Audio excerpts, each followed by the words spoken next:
a minute. Now maybe you can hear me. Type in your name if you can hear me and see me, and see the screen and see me down in the right-hand corner. Welcome. This is Kitty Boitnott of Boitnott Coaching, or teachersintransition.com. And this morning I'm going to be offering a presentation on how to find your purpose and passion and connect both to your career. So as I see, there are some people who have signed on, but I don't see yet that anybody has typed in their name. But I'm going to go ahead and start because I want to honor the people who have shown up on time and are here ready to get going. So the purpose of this hey, Rich and Anita, yay. I'm so happy that you're here. It's good to see that you're both here. And it's been a while since we chatted, and I'm happy that you're both here. So you can see and hear, so that's awesome. So we're ready to get rocking and rolling then.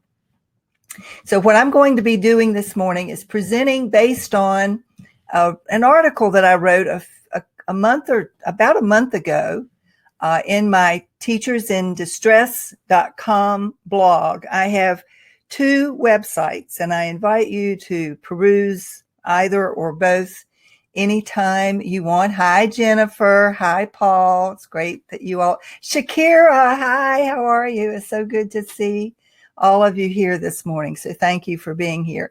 And I know that there were some people who signed up who said they couldn't be on the call because they were working or had other events, but we are recording, and there will be a replay. And in the event you have to hop off early and you want to come back and review.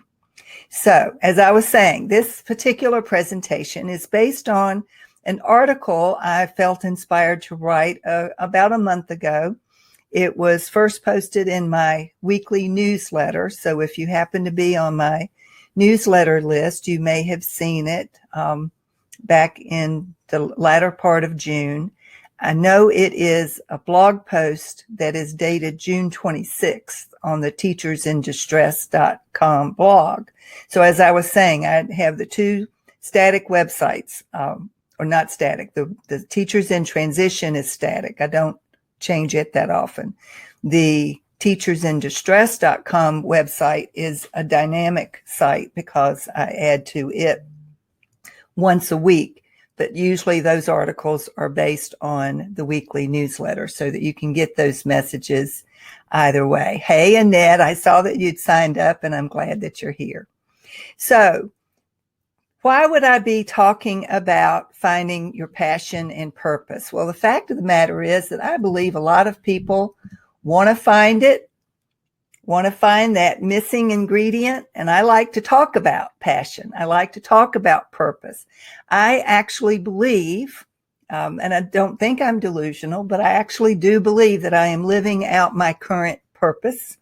And I am living based on a passion that I have for helping people find their own purpose and passion. And it has become the thing that I enjoy doing as a part, not just of my new career that I started 5 years ago, but as a life mission, one that I feel like is a contributing factor to helping other people find their purpose, identify their mission, understand what their individual passion is. And I'm not the only one talking about it. There are lots of people. You can probably go to Amazon and pick up 100 or more books on the subject of finding your purpose and your passion. So I'm not alone in feeling that it's important. This particular quote popped up as I was doing some of my background research on this subject. And this is from an anonymous speaker, but the quote speaks to what we're going to be talking about today. And that is that purpose is the reason you journey. Passion is the fire that lights the way. And another quote that I ran across just recently that I really like from Bishop T.D. Jakes is, if you can't figure out your purpose, figure out your passion, for your passion will lead you right into your purpose. But I talk to people every day who will tell me, I don't know what my purpose is. I haven't yet identified my passion. I'm interested in lots of things, but I don't really feel that burning passion to do just one thing. And I would offer that you probably have it somewhere inside you, but you've either buried it so deeply because somewhere along in your childhood or as you were growing up, someone told you that it was silly. Whatever it was that you said you were going to do when you grew up, somebody said, you can't do that. Somebody probably told you if you wanted to be a writer, for example, to get a real job and write in your spare time. If you wanted to be a singer, you can't make a living being a singer. Get a real job, go to college, get a degree, find a real job. And then if you have time to sing, that's great. Sing in the church choir. And so often I think young people are discouraged from following their passion. And then as adults, we wonder what happened to it and why are we struggling with feeling the happiness, satisfaction, and the gratification in our lives that we yearn to feel, because all of us at our core yearn to feel that we are doing something meaningful and that when our life journey is over, somebody will take note. It will matter to somebody that you were once here. And I know I'm not the only one who feels that way. So that's where I think we begin. Where is it that you feel that you have the most to contribute? So what I'm going to offer based on that article, and you can always go over and upload or download, print off that post from June 26th, 2018 from teachersindistress.com, 5 steps that you can take starting right now, today, to help you find your purpose and your passion. And that's what we're going to be talking about. So you start with step number 1. Allow yourself to dream big. And believe it or not, this is where a lot of people get stuck. I believe that a lot of people decide that it's not possible for them to do what they really want to do. And so they figure out ways to settle. In fact, in a lot of ways, people get diverted from their true passion and purpose because they get caught up in the day-to-day survival mechanism of you got to make a living. If you've got a family, you've got to support them. You've got to do something that will put food on the table and gas in the car and a roof over your head. Those are fundamentals. We don't get to really negotiate whether or not we need those things. We all need shelter and food and an opportunity to earn money because that's the currency that we operate in this society. But that often means that as you got started in life, you let yourself get diverted from whatever it was that you might have felt like it was important for you to do. For example, a lot of people meet someone along the way and they decide, this is my shot at love and happiness and having a family, and that's great. And I'm not saying that you shouldn't do that. But what happens is we often let that divert us from our other passion. And we substitute. And at the end of the day, that may be enough to satisfy your need for feeling like you're contributing in a meaningful way to the world. And in some ways, it's not always enough. So the fact of the matter is we all have dreams. Ask any 4-year-old what they want to be when they grow up, and they will tell you without hesitation. The problem is, like I said, somewhere along the way, somebody will tell them, oh, you can't do that. You need to do something else. And if you were 4 when you offered what you wanted to do, what your purpose and passion was at the age of 4, and someone told you, oh, you can't do that, then you probably stuffed it down somewhere because nobody likes to feel foolish. Nobody likes to be told that they're wrong about something. And so it's very possible that you decided, let me close this, it's not supposed to be there, that you decided, okay, I'll give up on that dream and move on into being more practical, dealing with the day-to-day realities of living. So here's what I want you to do for the next few days while this information is fresh in your mind. Here's something practical that you can actually do that will help you to get in touch with what your dreams as a child happen to be. And that is to suspend disbelief and imagine that no matter what that dream is, no matter what the idea is, it doesn't have to take on the ephemeral characteristic of a dream, just an idea, a thought that comes to your mind. Maybe in the thought of, I wish I had, fill in the blank. But whatever you can think of, make a list of all those things that you remember that you wanted as a child, things that you remembered talking about when you were young, maybe things that you shared with your partner when you were first married or first together, the dreams that you had for each other and together as a couple, what you were going to do.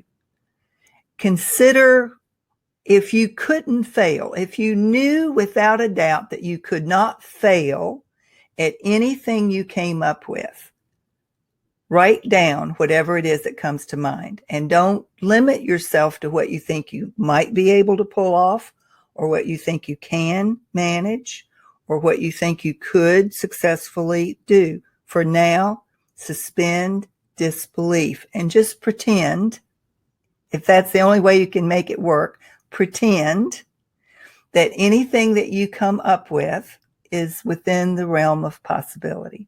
Because see, I think that's where a lot of people get stuck. They get themselves so tied down to what they think they can do that they wind up limiting themselves to the vast possibilities that are out there.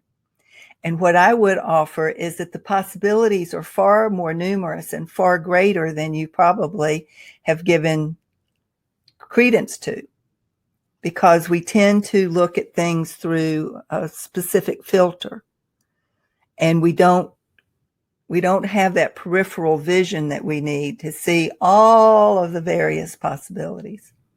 So what did you think about what you wanted to be when you grew up?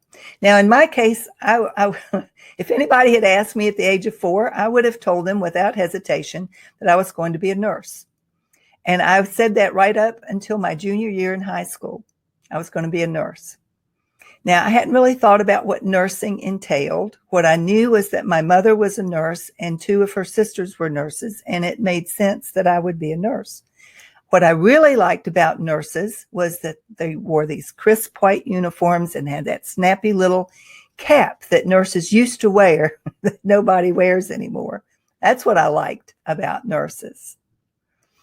When I was a junior in high school, I bumped up against the reality that I have absolutely no aptitude for math or chemistry. And I barely passed chemistry, and I struggled with math all the way through school. And it came as a realization to me toward the end of my junior year that nursing was going to be out of the question, because you have to know math to be a nurse. You have to be able to measure and understand the metric system, which I have trouble with the English system, much less the metric system. So that was impractical. The truth of the matter is, I don't have the aptitude or the temperament for nursing. So it was a good thing that I didn't follow through on that. I was following someone else's dream, not mine. Now, what did I really want to be when I was growing up? I wanted to be a writer. And to this day, when I go into a zone and I completely bliss out and I lose all track of time, it's when I'm writing. I haven't written I've written a couple of books, and I write for my blog post and my newsletter. No great novels or anything. That's not even what I aspire to. What I'd really like to do, I guess, if I had to nail it down, I'd love to be a newspaper columnist, an opinion writer, like a Eugene Robinson for the Washington Post. That's what I really admired when I was growing up, now that I think about it. So think about, who did you admire the most? And what is it about what they do that you admire? Don't envy, just admire, appreciate about. So once you've made the list, and it doesn't have to be a long list. In fact, the shorter the list, the better, frankly, because you want to hone down to one or two things that you're particularly excited about. You want to study the list. And what I tell my clients is that you want to hone in on the one or two things that you consider and think about and begin to feel a little flutter of excitement about. That's how I became a coach, frankly. And so I'll share with you the process that I followed when I came to the decision that after a very long and satisfying career as an educator, when it became apparent to me that that career was over, done, long gone behind me, not going back, I had to figure out how to reinvent and retool myself. Now, I'll be honest, the idea of being a coach, I resisted for a long time because I didn't think it was a real job. And if you think something that you're interested in doesn't even exist, it makes it really hard to go for it, right? So I would go into these meditation sessions. A couple of times I walked the maze over in Ginter Park. There's a walking path that you can walk through, and at the beginning of the walk, you set an intention for what is the message that you want to garner by the time you've ended up walking this particular maze type path. I think maybe it's called the labyrinth. And for me, what came up as I was walking through that was service. And that was what I knew for sure I wanted to do, to be of service in some specific way. But I didn't yet know what that specific way was. So I would go into these meditation sessions, and I would, set the intention that something for me would come up that would guide me, direct me, lead me to my next professional endeavor. And what came up more than once was the idea of becoming a coach. I resisted because I remembered plainly thinking the first time I ever heard the words life coach, that was the dumbest thing I'd ever heard. I didn't think it was a real job. I couldn't imagine anybody paying for life coaching. And so, not for me. And I just continued to resist. But as I began to really consider what it was that I wanted in my next career, I knew I wanted to be my own boss. I knew I wanted to set my own schedule. I preferred to work from home. Frankly, I was done with the office business, done with that, didn't feel a need to go back into an office environment or a school environment. And so finally, I went to hear a presentation about finding your passion. And actually, I think the title was Follow Your Passion, Find Your Next Job. And I listened to every word of the person who was presenting. I felt like he was speaking directly to me, even though there were 60 other people in the room. And I went home from listening to that talk, and I wrote this long message to my coach, my career coach. And I hadn't considered that she's also a life coach in addition to being a career coach. I was looking to her for career advice. But I wrote her this long message about what I had gotten out of that talk and how I had been inspired to finally consider the possibility that maybe I could turn my experience and my understanding of education and educators into a coaching enterprise where I would be helping teachers who had hit the proverbial burnout wall like I had done, figure out what else they could do. Because what I know about teachers is that they're smart, they're well educated, they have a good work ethic, they want to be of service, they want to help people, they have good hearts. But at the end of the day, in some cases, they feel like I've given 120% for as long as I can give, and I'm done. And so I want to help them figure out what they can do next in their career. Because some of them figure this out at the end of 5 years, 10 years, 15 years. They've got a long way to go. Even after 25 years, people have decided, I'm done, and I need to move on. So once I broke down and wrote her that this was what kept coming up for me, she suggested that I at least look into the possibility. And suddenly I felt like I had permission. She had given me permission in a way that I hadn't given myself. And I am not kidding you when I say within a week, I met a life coach who assured me that my first real life coach, who assured me that it was a real job. She'd been doing it for 7 years. And that, oh, by the way, there were at least 30 other coaches in Richmond who meet once a month for professional development and support of one another. Who knew? Because until I got that feeling of permission from my career coach, I hadn't been open to those possibilities. And I am clearly on the right path because everything opened up as if, the parting of the waters, for the Egyptians to escape from Egypt, the path just appeared. And by taking one step after another, after another, after another, here I am 5 years later, knowing that I am living my particular purpose and passion and believing that it is possible for everybody to do that.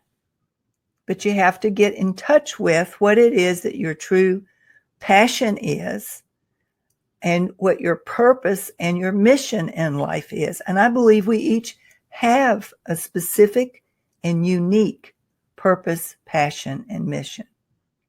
So what you want to get in touch with from this list that you're studying after you've made it is to consider which of those dreams still resonate, still feel right for you.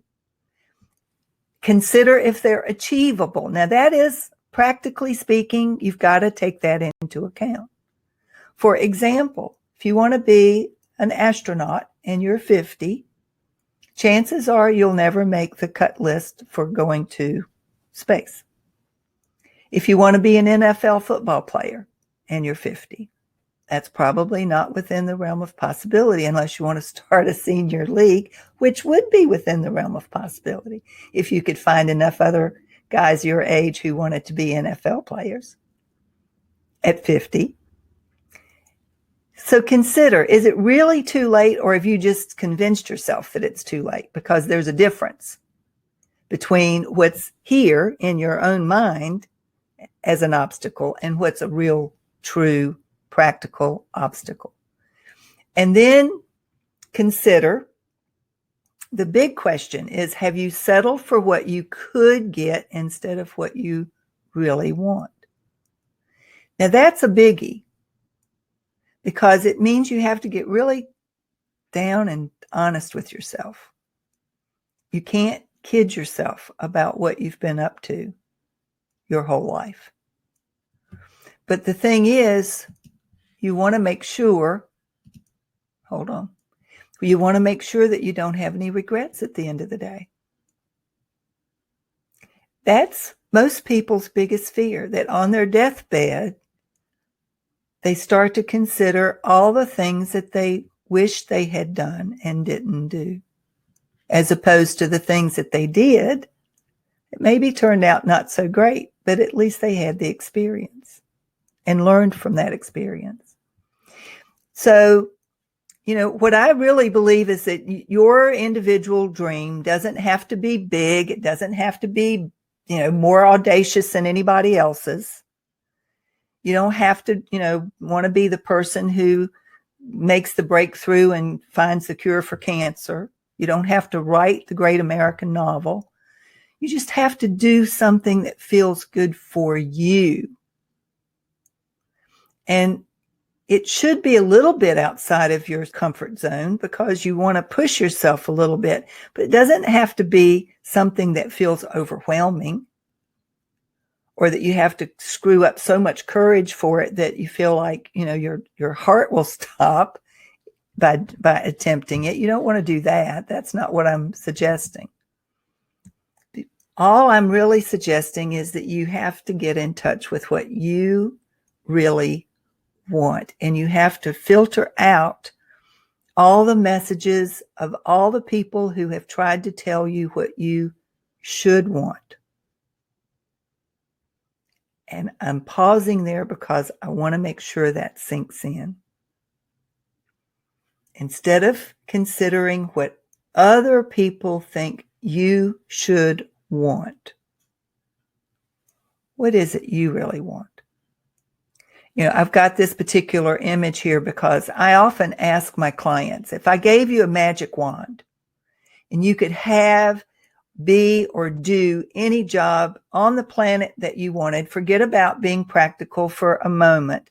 If I gave you the magic wand and you could wave it and be, do, or have any job on the planet, do you know what that would be? Do you know that only 2 people in 100 can actually tell me what that would be? Which means 98 out of 100 don't have a clue. And the reason they don't have a clue, I believe, and this is just my theory, that they haven't allowed themselves to consider what they really want. They've put other people ahead of themselves for so long that they have forgotten that they're important too, and that they have dreams that deserve to be given credence. So that's step number 1. Dream big. Be willing to consider without hemming yourself in, binding yourself to anything other than general possibilities. And there are plenty of things that you can read that will trigger your imagination. One book that one of my clients found particularly useful that I have recommended and I've read recently is called The Big Leap by Gay Hendricks. So if you are a reader and you're looking for something to inspire you to consider how you can be happier, how you can experience a sense of greater abundance and prosperity and just general satisfaction in your life, try out The Big Leap by Gay Hendricks. Now, that's the dream part. That's step number 1. Dreams are great, but they only become meaningful for taking action on when you start to set goals around them. So that's step number 2. You settle on the dream that you have, and then you figure out goals that will measure ways for you to get where you're going, achieve the dream that you're looking to achieve. Now, some people like to use the SMART goals methodology. SMART standing for specific, measurable, attainable, relevant, and timely. Most of those measures make it something that you can actually point to, specific, something that you can measure over time, your success toward achieving, if it's attainable or not, or if it's relevant or not to your life, to what you want, and whether it's timely or not. So setting goals is important, and I highly recommend that you create a set of goals that you build around whatever it is that you've decided your ultimate dream is. And that way the dream becomes a reality over time. Now, step 3 is to take those goals and create a plan. And it can have 3 steps, 4 steps, 5 steps, however many steps you need, but you want to create a plan. It's like building a house.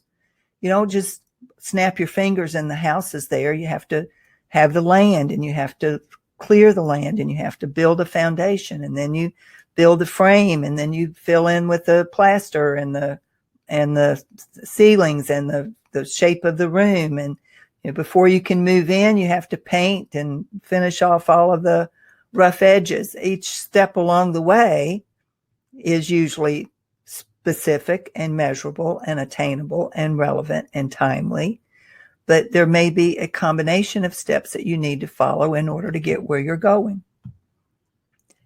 A great deal of this work, as I alluded to earlier, takes place right here between your ears. Believe, if you believe you can, that's key. And act as though it were impossible to fail. That's a quote from Charles Kettering. I love another quote from Henry Ford, and I'm not sure I've included it here, so I'll mention it just in case. Henry Ford famously said, if you think you can or think you can't, either way, you're right. He was known for being stubborn and obstinate and bullish, but he set out to do something and he did it in spite of people laughing at him, thinking he was crazy, making fun of his lack of education. He managed to change the world with the use of the assembly line in creating cars that the everyday man could buy. That was his dream. In the same way that Bill Gates had a dream of every desk in every office in the world having a Dell computer on it. Those are big dreams.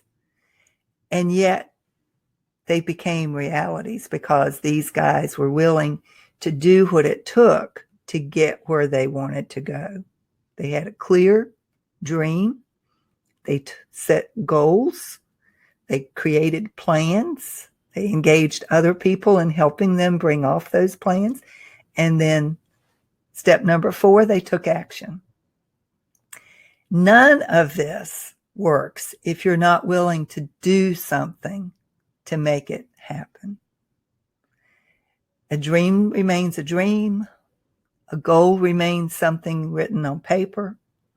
A plan can exist or not, with or without action, but it only becomes reality if you actually take action on the plan. So that's extremely important. And then you have to be willing to go all in. You can't you can't commit part of the way. If this is something that's really important to you, that you believe is your personal purpose on the planet, you have to be willing to go all in. No halfway, no dabbling. You have to be willing to commit. And you sum it up with dream big, set goals, and take action to get you where you want to go. Now, there are certain risks in taking any action, and then there are rewards. And so it's important that you weigh the risk versus the rewards. I'm also aware that people have different levels of tolerance for risk. I wrote a post about this too, about the difference between taking a risk that's got a high reward or just gambling. Gambling has the negative connotation of you're probably going to lose, and if you lose enough, you lose everything. So one of the things that I offer, I have a little course called Courage, Risks, and Rewards, and it's intended to help you decide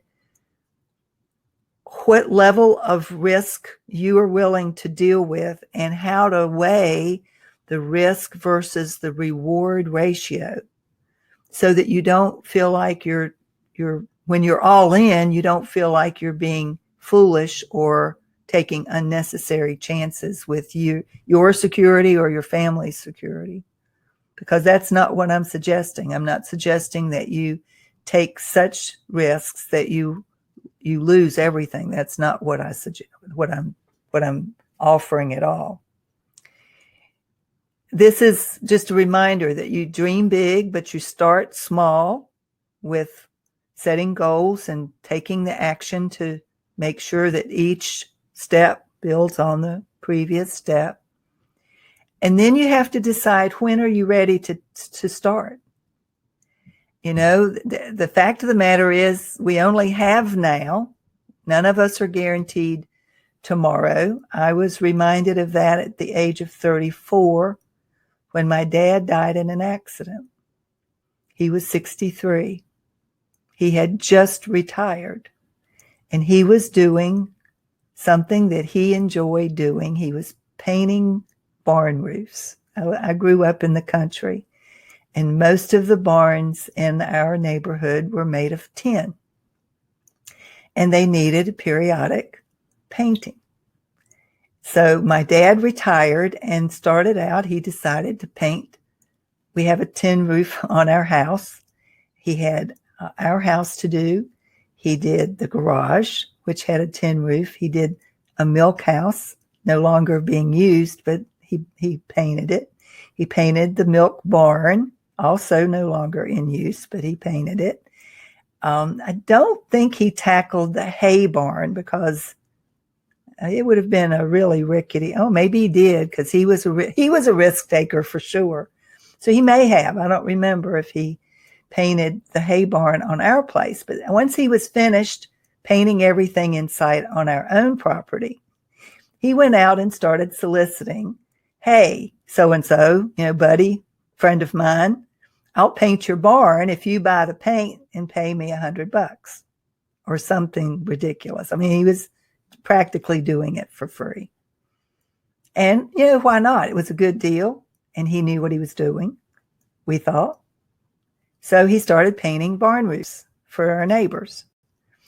Well, the time came when he had scheduled a particularly challenging barn roof, one of those with a real, steep pitch. And my mother begged him not to do it. She thought it looked too dangerous and was too much of a risk, but he insisted. He thought he was up to it, and he went out one Monday morning, and sure enough, one of the ladders didn't hold, and he fell and died instantly in the fall. So I was reminded and continue to remember, based on that experience, that personal experience, that you can be here one day and gone the next. I had a wonderful visit with him on that Sunday before that Monday. And I'm glad that I did. And my brother and sister each had their own opportunity to be with him by themselves over the course of the weekend. And it was interesting at his visitation, people streamed in and told us about, they had just seen him over the weekend. It was almost, uncanny in that there was this feeling that maybe he knew that things were going to go south, and he was tying up loose ends and saying his goodbyes. I mean, it was almost like that. The reason I mention that, though, is that the only time we have to do what we want to do, what we need to do, is right now. And we often delay, thinking, well, we can do that tomorrow, or we can do it next week or next month or next year. We just don't have any guarantee that we'll still be around. Chances are we will be, but there's no guarantee. And so there's just no time like now to start acting on whatever it is that you want to do. Now, if your dream entails starting a brand new career and you already have a job that's paying the bills, my recommendation is that you lay the groundwork and build the foundation for the new endeavor before you do anything rash or impulsive. So when I say act now, I'm not suggesting that you hand in your resignation today or tomorrow or Monday and then go all in on your dream. I'm suggesting that you be smart about it. But I'm also suggesting that whatever you're doing, do more of what makes you happy. And I don't think that's a pipe dream, and I don't think it's naive to believe that you can do more of what makes you happy. Step 5, finally, is simply to live your best life and not worry about what other people say. Too many people are caught up in what the neighbors will say or what the people at church will say. I have a client who is perfectly happy at this moment as a stay-at-home mom for her teenage son, who has had special needs in the past. He's doing fine now, but she feels very protective of him, and she doesn't want to do anything that would delay his ability to, continue on into his senior year in high school. She wanted to be with him this summer, and yet she felt this judgment from people at her church and in her community who think that she's somehow lacking because she's not working full time, and she's an attorney. So she's got all this stuff going on in her head about what everybody else thinks. And I finally got her to consider what she wanted. And she suddenly, her face cleared, and she said, I want to take the summer off to be with my family. Do that. You don't owe anybody else any explanation. You don't owe anybody an apology for what you decide to do with your life. It's your life. And yet I have this sense that too many people are concerned with what everybody else thinks. And I don't think that's the path to true happiness, frankly. So to review the 5 steps: dream big, set goals that are built around your dream, whatever that happens to be for you. Plan your action steps so that the goals begin to take shape beyond just being things written on paper. Take action on the plan, actually do something, and then just commit to living your best life and being patient with yourself in the process. Because at the end of the day, all of this is a process. You're not going, it's possible that you will, but the chances are that you aren't going to leave this presentation with a sudden aha moment about what it is you want to do with your life. What I'm hoping to do is plant the seed that it is within your power to live your best life, that you get to choose. I believe you're always at choice. You get to choose how you decide to live, and nobody else can dictate to you what you need in order to be happy. It's your future. You get to decide. I mean, why would you want to give that away to somebody else? It's in your hands, nobody else's. Now, that also means you have a certain amount of responsibility, right, for how things go. Now, if you're here because you need a new job, you're ready to make a change in your career, you may decide that you need help, and that's something that I offer only for those who are interested in pursuing deeper how to find your purpose and passion with some direction. And that's what my starter program for the Jumpstart Your Job Search program does. It helps people get the clarity that they need around what it is that they want to do for themselves. There are 2 video tutorials. They're both aimed at helping you, A, figure out the question, what now or what's next in my professional career.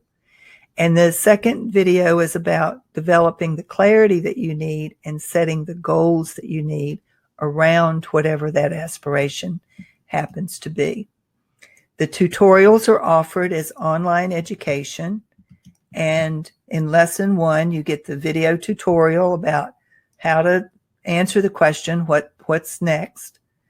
There's recommended reading, some recommended assessments. Some are free. Some are low fee. I do offer one more high-end assessment for an extra fee for people who are interested in it. And then the recommended activities include personal reflection, meditation, discussion, and discovery. In lesson 2, there's more about developing the aspiration, but also how to create the goals and gain the clarity that you need. There's a goals form that's included with that particular lesson.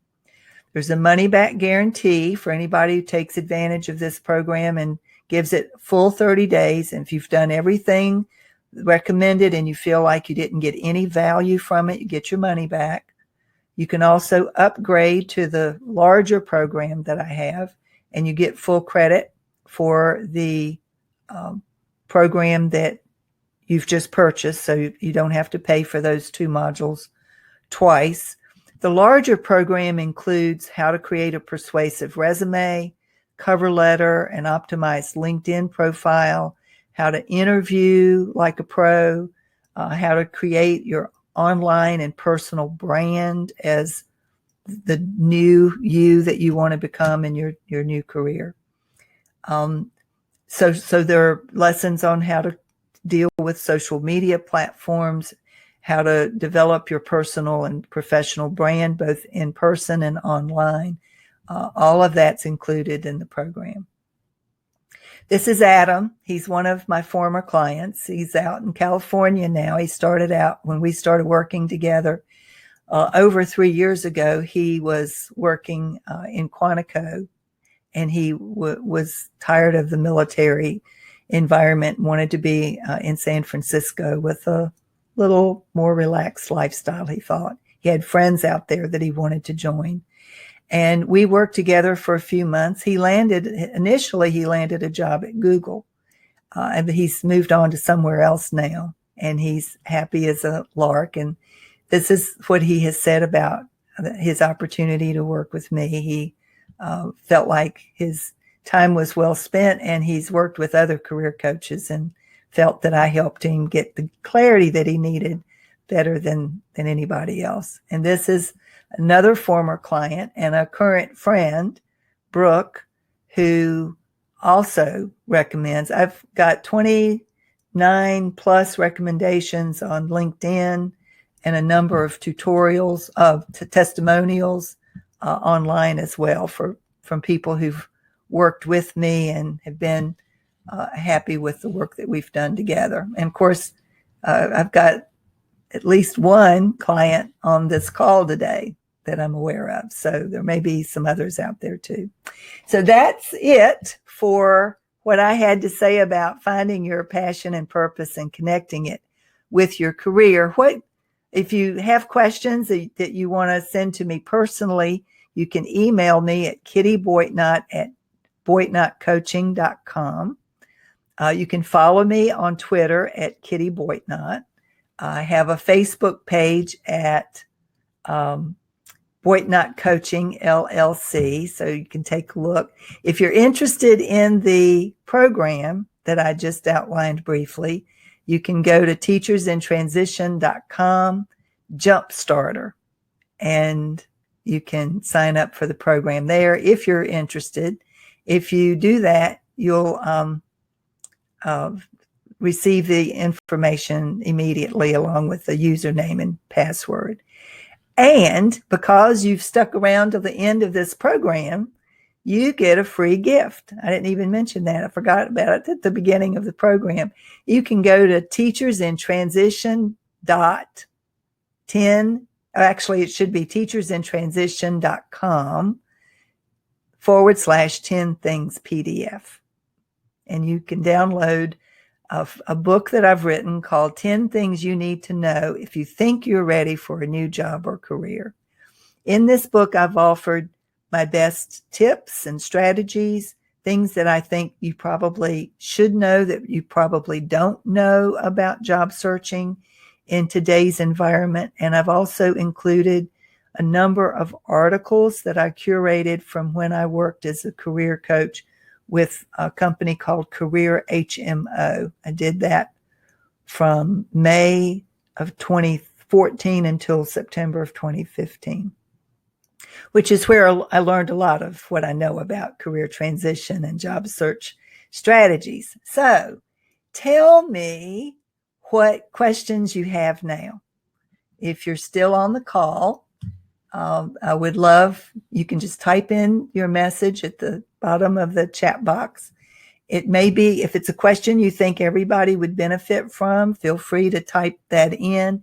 If you don't have, let's see, somebody did raise their hand earlier. Oh, that was just Rick, I think.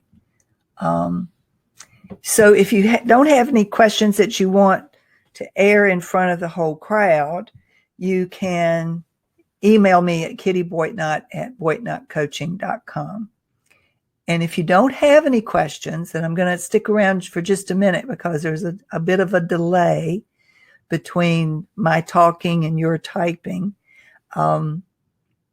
If you don't have any questions, we'll call it a day. It's 11:53, so I came in under the top of the hour, which is good. And I don't see that anybody has any questions. So going. Make sure one more time. Yep, I don't see any questions. So thanks, guys. I appreciate you being here. I would love to hear if you thought this was helpful. So shoot me that email as well. Yes, no, what you would recommend that I do to improve it for the next time, because I probably will offer this message again. I really do think it's an important message, and I hope that you found it useful for today. Thanks for being here. Thank you, Rick. I appreciate that. Rick says, thanks for the great presentation. So thank you so much. Thank you for sticking with me to the end. Be sure to get your free book and let me know if you have any other questions. Thanks so much. Bye for now.